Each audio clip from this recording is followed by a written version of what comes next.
Hey everybody, I wanted to talk to you today about my stencils for my snail cards. So if you've ordered from us or you've been following me for a little while, you've seen the snail cards, note cards that I send out with our orders and also send on our website. So somebody recently asked me about what I know about cricket machines. The answer to that is I don't know anything. Because this is a stencil that I handmade. So I doodled this. I drew it on a piece of cardstock. I cut it out and then I laminated it and I use it for my stencil. Um, so my process with making my snail card stencils is that I paint by hand watercolor paper.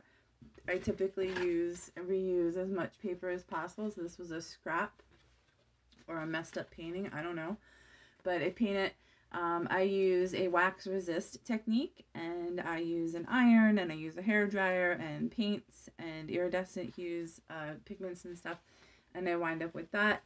After that, when it's dry, I stencil my snail all over here, and then I cut them out by hand with my trusty X-Acto number 11. I believe it's a number 11 blade. My favorite blade. Super sharp. Always change your X-Acto blade whenever you start cutting something new.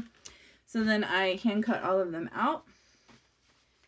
And I wind up with something that looks like this. So unique thing about this project, these stencils, is that all of the tentacles are different because I free cut them.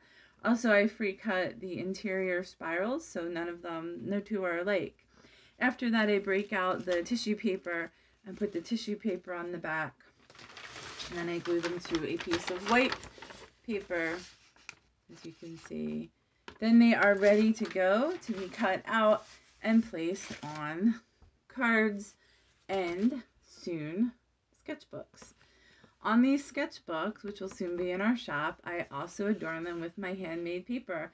So I collect scrap paper from my own projects. I collect the junk mail, the circulars, the sales circulars, and I have several friends who collect paper scraps for me. But I use the paper scraps, and I use paper scraps from cutting these guys out, and then I make them into handmade paper. So I recycle my own waste from this project. And then I use the recycled paper to either adorn books, or lately I've been using them to make my litter bug collection. So you can see the pinkish paper in there.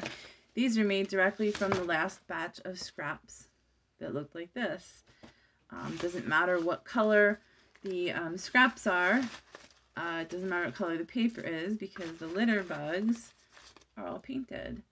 So these are all made out of paper. You can see it's kind of a purpley color, right? So my point is that I handmade this. This is not any kind of machine cut or stencil or anything. I made it as a stencil, but I made it. I hand cut it with my own little hands.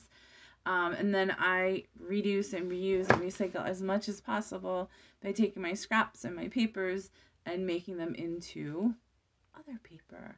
So that's really important to me. I try to create the least amount of waste possible. I try to spend the least amount of money possible on my supplies because I'm very thrifty and poor sort of person. I don't go out and buy the latest and greatest trendy things from different places. So yeah, that's just kind of me, and that's how I operate. And I hope that you enjoyed my stencil demo here. Peace.